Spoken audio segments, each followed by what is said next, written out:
पिछले कई दिनों से हम प्लेटो का अध्ययन कर रहे हैं और इसी क्रम में आज हम प्लेटो के साम्यवाद का अध्ययन करेंगे। जैसा कि आदर्श राज्य में न्याय की स्थापना करने के लिए प्लेटो ने दो तरीके बताए और वो दो तरीके उन्होंने बताए, एक शिक्षा का और दूसरा साम्यवाद का। शिक्षा एक सकारात्मक तरीका है जो कि व्यक्ति को ज्ञानी बनाता है और साम्यवाद एक नकारात्मक तरीका है जो कि व्यक्ति को उन बाधाओं से बचाता है जो कि उसको अच्छा बनाने में रोड़ा अटका सकती हैं। प्लेटो का ये मानना है कि बहुत अच्छे तरीके से शिक्षित किया हुआ व्यक्ति भी अपने मार्ग से भ्रष्ट हो सकता है और उसको बचाने के लिए कुछ ऐसी सराउंडिंग्स हमें करनी होंगी चारों तरफ जिससे कि वो बच जाए। आमतौर पर हम भी देखते हैं कि जैसे जब विद्यार्थी महाविद्यालय में या स्कूल में होता है तो वो बहुत अच्छा होता है और यूँ लगता है कि बहुत अच्छे से सब कुछ सीख गया है, लेकिन जब वो बाहर सोसाइटी में जाता है, समाज में जाता है, तो वहाँ बहुत सारी विकृतियाँ उसके अंदर आ जाती हैं और वो मतलब कई ऐसे कार्य करता है जो कि उसे नहीं करने चाहिए।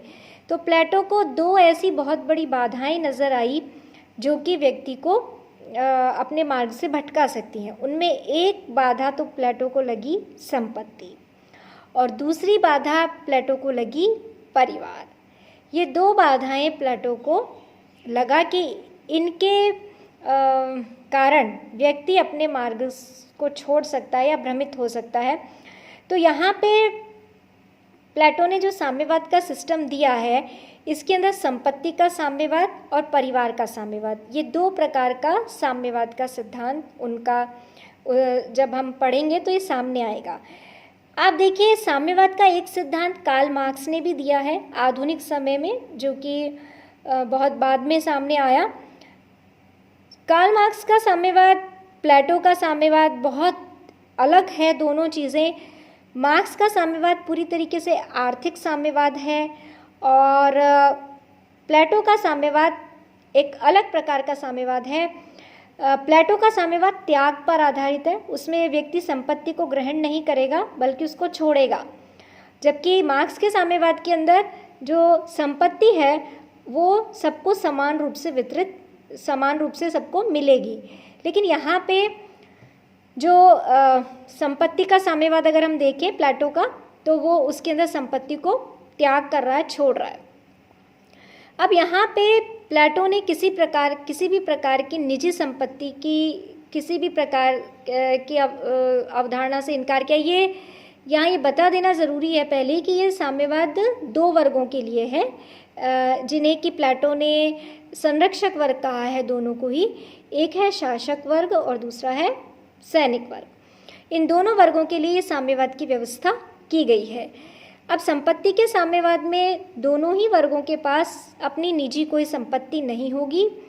फिर दोनों वर्ग जो हैं वो सामान्य, आप जिस तरीके से जैसे आजकल हम कहते हैं कि टेंटों में रहेंगे या सामूहिक उनकी रसोई होगी और राज्य उनकी व्यवस्था पूरी तरीके से करेगा। तो यहाँ पे उनकी कोई अपनी निजी संपत्ति किसी भी तरीके की नहीं होगी।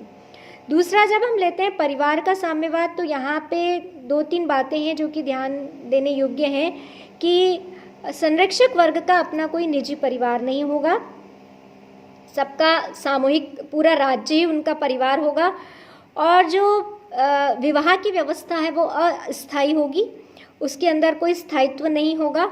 तो ये परिवार के साम्यवाद में प्लेटो ने अपनी बात कही है, जिससे वो व्यक्ति को उन सब, क्योंकि जो प्लेटो मानते हैं कि मोह और माया ये दोनों चीज़ें बांधती हैं व्यक्ति को, तो उनसे उसने व्यक्ति को मुक्त किया है।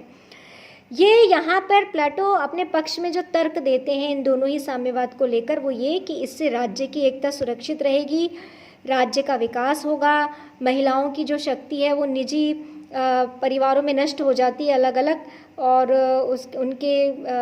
उसकी जगह वो राज्य के लिए कार्य कर सकेंगी।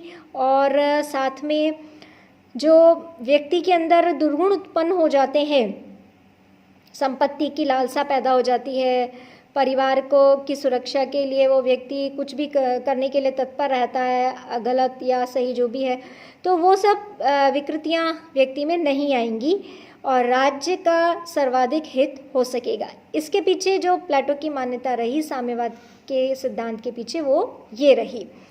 और जो जिस ज्ञानी शासक को तैयार किया गया है आदर्श शासन की व्यवस्था के लिए, राज्य की व्यवस्था के लिए, वो विवेकवान और ज्ञानी शासक का विवेक जो है वो भ्रष्ट नहीं होगा और वो अच्छे से अपना शासन कर पाएगा, क्योंकि उसको कानूनों की तो कोई व्यवस्था प्लेटो ने की नहीं है जिससे कि वो वहाँ से कोई दिशा निर्देश ले, बल्कि सारी जो शक्तियाँ हैं वो उस शासक के हाथ में ही हैं।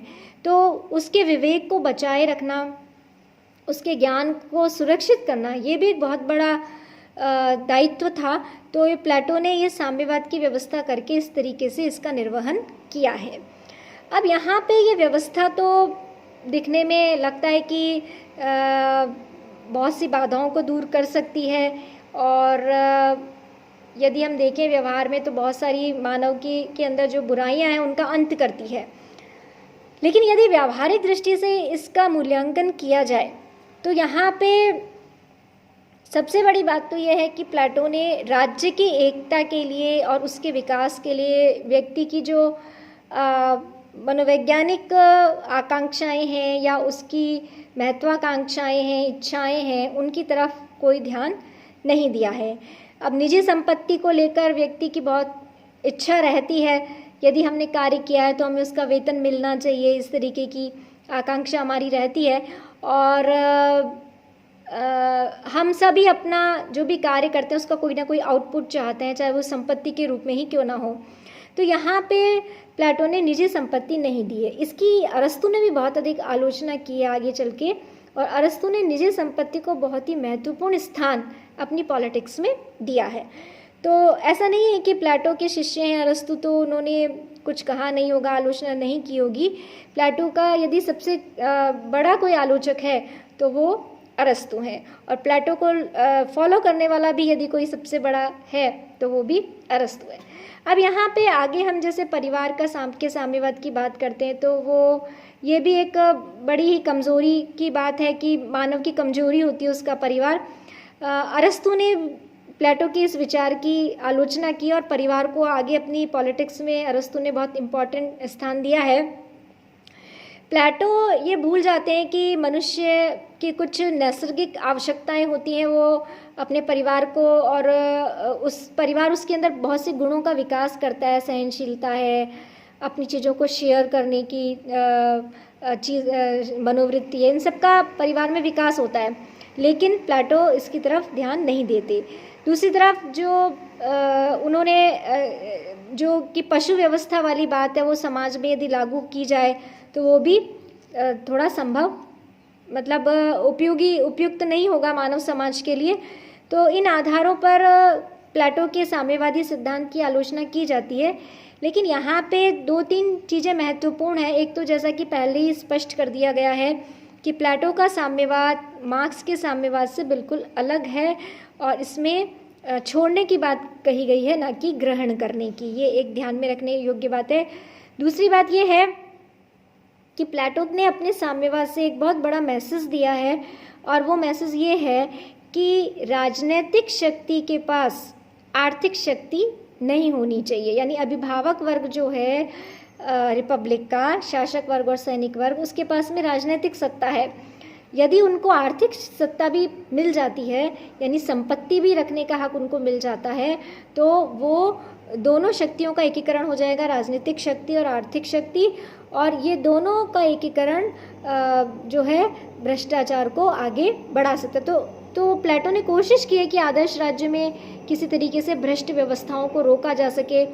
और ऐसा नहीं है कि प्लेटो ने ये साम्यवाद का विचार अपने से कहीं से मौलिक से लिया हो। स्पार्टा में उस समय ये थोड़ा बहुत मात्रा में प्रचलित था। यूनान में एक नगर राज्य स्पार्टा, वहाँ पे ये थोड़ी बहुत मात्रा में इसके कुछ अंश देखे जा सकते हैं। तो प्लेटो ने वहाँ से कुछ ले करके और फिर ये इस तरीके की एक व्यवस्था प्रस्तुत की है। और इस बात में तो कोई दो राय है ही नहीं ये सोचना कि बहुत अच्छे से अच्छा शिक्षित व्यक्ति भी अपनी राह भटक सकता है, भूल सकता है। और ये भी एक सही बात है कि परिवार का मोह होता है और उसके कारण व्यक्ति गलत कार्य करता है। हम भी आमतौर पर देखते हैं इस चीज़ को, संपत्ति का लालच भी होता है। तो बात तो बिल्कुल सही कही गई है और इसके अंदर कोई मतलब हम ये कहें कि ये ऐसा नहीं है, प्लेटो ने गलत कहा, ऐसा तो नहीं है। लेकिन जब हम इसको लागू करते हैं, सत्य तो आदर्श को जब हम इसको लागू करते हैं तो वहाँ बहुत सारी व्यावहारिक समस्याएं सामने आती हैं और उन व्यावहारिक समस्याओं का जब हम सामना करते हैं तो वो व्यवस्था जो प्लेटो ने बताई है वो लागू नहीं हो पाती है। प्लेटो ने जो खुद ने भी ट्राई किया था किसी को आदर्श शासक बनाने के लिए, लेकिन वो भी उसमें सक्सेस नहीं हो पाए थे। तो अब यहाँ हम क्या कर सकते हैं, यानी अब वर्तमान समय में हम यहाँ से क्या सीख सकते हैं, मैसेज ले सकते हैं? वो हम ये ले सकते हैं कि कोशिश करनी चाहिए कि मतलब आर्थिक शक्ति और राजनीतिक शक्ति को थोड़ा अलग रखा जाए। पूरी तरीके से तो नहीं हो सकता, लेकिन फिर भी कुछ सीमाएं बांधनी होगी, निजी संपत्ति पर कुछ सीमाएं होनी चाहिए।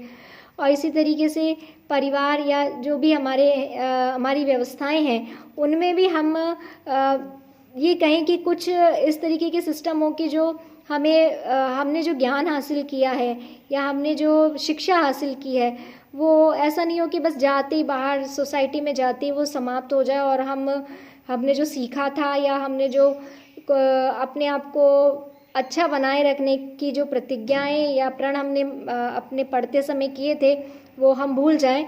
तो यहाँ पे ये इस चीज़ को हमें ध्यान में रखना होगा। और प्लेटो अल्टीमेट एक आदर्शवादी विचारक हैं, एक आदर्श राज्य की स्थापना करना चाहते हैं, दार्शनिक शासक तैयार करना चाहते हैं। तो ये इसी दृष्टिकोण में को ध्यान में रखते हुए उन्होंने ये सारा सिस्टम दिया है और इसी नज़रिए से हमें इसको देखना चाहिए। साम्यवाद एक निषेधात्मक तरीका है जो कि आदर्श राज्य में न्याय की स्थापना करने के लिए एक माहौल पैदा करेगा, एक व्यवस्था तैयार करेगा। और इन्हीं सब बातों को ध्यान में रखते हुए हमें प्लेटो के साम्यवाद का अध्ययन करना चाहिए।